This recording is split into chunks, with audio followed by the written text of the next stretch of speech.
మంచిర్యాల జిల్లా పెద్దపల్లి పార్లమెంటు పరిధిలో మంత్రి శ్రీధర్ బాబు ఎంపీ వంశీకృష్ణుల మధ్య ప్రోటోకాల్ వివాదం సాగుతోంది. కాళేశ్వరంలో జరుగుతున్న సరస్వతి పుష్కరాలకు ఎంపీ వంశీకృష్ణను మంత్రి శ్రీధర్ బాబు కావాలని ఆహ్వానించలేదని కొందరు గురుగా ఉన్నారు. మంచిర్యాల ఐబీ చౌరస్తాలోని అంబేద్కర్ విగ్రహానికి వినతి పత్రం ఇవ్వటానికి వచ్చిన చెన్నూర్, మందమర్రి, బెల్లంపల్లి కాంగ్రెస్ శ్రేణులను ఎమ్మెల్యే ప్రేమ్ సాగర్ రావు వర్గీయులు అడ్డుకున్నారు. దాంతో ఇరు వర్గాల మధ్య వాగ్వాదం జరిగి ఉద్రిక్తత ఏర్పడటంతో ఇరు వర్గాలను పోలీసులు చెదరగొట్టారు.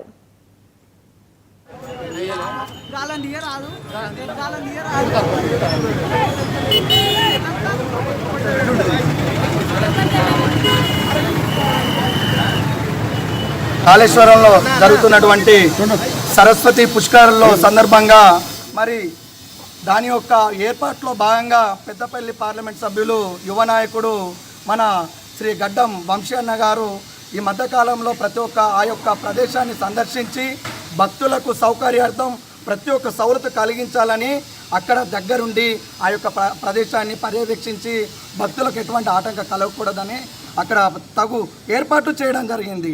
మరి అటువంటి నాయకునికి ఈరోజు పెద్దపల్లి పార్లమెంటు ఈ యొక్క జిల్లాలో చాలా ఘోరమైన అవమానం జరుగుతున్నది.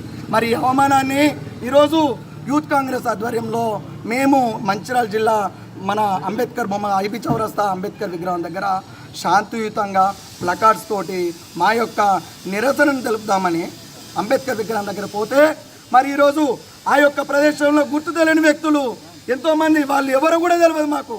మేము శాంతియుతంగా రక్షక భటులు పోలీసుల ఆధ్వర్యంలోనే మేము శాంతియుతంగా వినతి పత్రం ఇద్దామని వెళ్దాం అనుకుంటా సమయంలో కొంతమంది గుర్తు తెలియని వ్యక్తులు మా యొక్క యువ నాయకులు ఈరోజు ఈ 7 నియోజకవర్గాల నుంచి ఈ యొక్క మంచిర్యాలకి వినతి పత్రం ఇద్దామని వస్తే గుర్తు తెలియని వ్యక్తులు మా మీదకి వచ్చి దాడి చేయడం జరిగింది. మరొకసారి ఏదైతే గడ్డం వివేక్ అనుచరులు అదేవిధంగా పెద్దపల్లి ఎంపీ అయినటువంటి వంశీ అనుచరులు మరొకసారి మంచిర్యాలలో కావాల్సుకొని ఉద్దేశపూర్వకంగానే కాంగ్రెస్ పార్టీని విచ్ఛిన్నం చేయాలని చూస్తున్నారు. మరి ఈరోజు ఏదో వంశీకి సంబంధించిన అనుచరులు యూత్ సభ్యులు కానీ ఇంకో కుల సంఘాలని చెప్పేసి ఒక తప్పుడు ముసుగులు వేసుకొని వచ్చి ఇక్కడ అంబేద్కర్ చౌక్ మన మంచిర్యాలలోని అంబేద్కర్ విగ్రహం దగ్గర ధర్నా చేద్దామని చూసిరు. దాన్ని మేము ప్రతిఘటించినాం. ఏదైతే ఒక కుటుంబంలాగా ఉన్నటువంటి కాంగ్రెస్ పార్టీని కేవలం ఒకవైపు తండ్రి ఇంకోవైపు కొడుకు కావాల్సుకొని ఇక్కడ మంచిర్యాలలో ప్రశాంతమైన వాతావరణం ప్రశాంతంగా ఉన్నటువంటి కాంగ్రెస్ పార్టీని కావాల్సుకొని ఉద్దేశపూర్వకంగానే అన్నింటిని రెచ్చగొడుతున్నారు. ఇలా వాళ్ళు ఏం డిమాండ్ చేస్తున్నారు?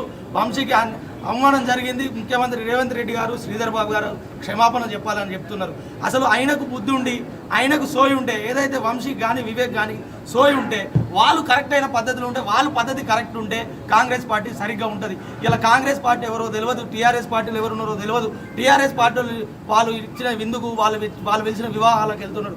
ఇలా ఆయన కోసం కానీ పార్టీ కోసం కానీ కష్టపడ్డ కార్యకర్తల నాయకులు మేము ఇలా ఏ రోజు కూడా ఆయన ఎంపీగా గెలిచిన కానీ ఏ రోజు కూడా ఇలా కాంగ్రెస్ పార్టీ మంచిర్యాలలో ఒక్కరిని కూడా పరామర్శించింది లేదు.